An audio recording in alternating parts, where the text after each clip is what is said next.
माझं नाव नागेश प्रभुलिंग स्वामी आणि माझा भाऊ 3-3:30 वाजता घरी आला.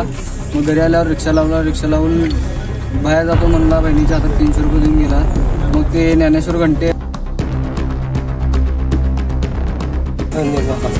तिथे गेल्यावर मग मी रिक्षा लावली पण साहेबाची गाडी आत. पूर्वी किरकोळ कारणांवरून झालेल्या भांडणाचा राग मनात धरून रिक्षा चालक मित्राचा खून केल्याप्रकरणी अल्पवयीन मुलासह दोघांना अटक करण्यात आली आहे. हा खून 28 डिसेंबर रोजी रात्री 10:30च्या सुमारास उघडकीस आला. युवराज प्रभुलिंग स्वामी वय 20 राहणार शिवगंगानगर शेळगी असे खून झालेल्या तरुणाचे नाव आहे. युवराज स्वामी हा रिक्षा चालक होता. तो सकाळी 8 वाजता नेहमीप्रमाणे रिक्षा घेऊन भाडे मारण्यासाठी गेला. तो दुपारी 3:30च्या सुमारास व्यवसाय करून घरी आला. भाड्यातून मिळालेले 300 रुपये त्याने घर खर्चासाठी बहीण लक्ष्मी हिच्याकडे दिले. त्यावेळी त्याला मित्र सोनू बनसोडे याचा फोन आला. मी बाहेर जातो असे म्हणून तो घरातून बाहेर पडला. पायी चालत तो मित्र विजय उर्फ सोनू बनसोडे आणि अल्पवयीन मुलगा या दोघांच्या मोटरसायकलवर बसून गेला. सायंकाळ झाली तरी युवराज परत न आल्याने वडील आणि भाऊ नागेश यांनी शोध घेतला. रात्री 10:30 वाजता तो आणि त्याचे मित्र नेहमी बसत असलेल्या निर्मल डेव्हलपर्सच्या मोकळ्या जागेत गेले. तेव्हा युवराज स्वामी हा रक्ताच्या थारोळ्यात पडलेला आढळून आला. या प्रकरणी नागेश प्रभुलिंग स्वामी वय 18 राहणार शिवगंगा नगर याने दिलेल्या फिर्यादीवरून विजय उर्फ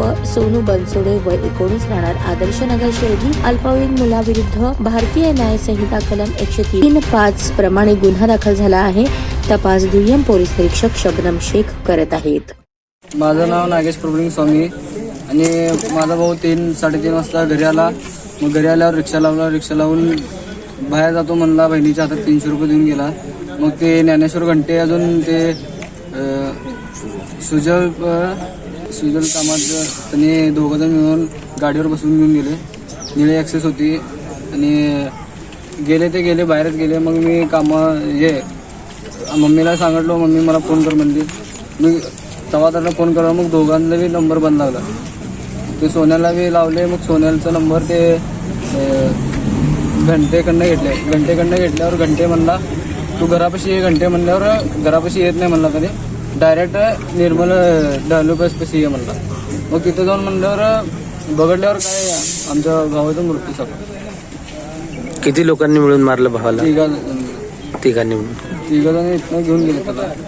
कारण वगैरे काय होतं? कारण काय नव्हतं. परवा दिवशी काय भांडण झाले होते म्हणते सोन्या बनसोडे ते आंबेडकर हे जे दिवशी कशामुळे भांडण झालं ते काय कल्पना? ते काय कांचन मैदानमध्ये विठ्ठलांमुळे भांडण झाले म्हणून त्याच्यामुळं मारलो म्हणतात त्यांनी. फर्स्ट सांगतो त्याच्यामुळं मारलो. आता तुमची मागणी काय पोलीस प्रशासनासमोर? शिक्षा व्हायला पाहिजे. माझं नाव प्रभुलिंग बसवराज स्वामी. मुलाचं नाव युवराज प्रभुलिंग स्वामी. आणि दुपारी 3:30 वाजता त्याला बहिणीच्या हातात 300 रुपये देऊन बाहेर गेलेला. मग मित्राला म्हणून गेलाय. मग त्यांची बहीण विचारली कुठं चालला म्हणलं. तर माझ्या मित्राला मी जाऊन येतो. रिक्षा घरासमोर आहे, 2 व्हीलर घरासमोर आहे. मग संध्याकाळी 6 वाजता आमच्या घरचे फोन केल्यावर स्विच ऑफ दाखवल्यावर मग हिने सर्व आमच्या गल्लीतले पोरं हुडकायला चालू केल्यावर मग यांना बी सापडले नाही. मग एका कोणचा मुलगा नेलता त्याला फोन केल्यावर ना मग त्यांनी म्हणला असं पत्ता दिला निर्वाहाचा. तिथे गेल्यावर मग मी रिक्षा लावली पण साहेबाची गाडी आत होती. ताज्या बातम्या पाहण्यासाठी प्राईम महाराष्ट्र न्यूज चॅनलला सबस्क्राईब करा.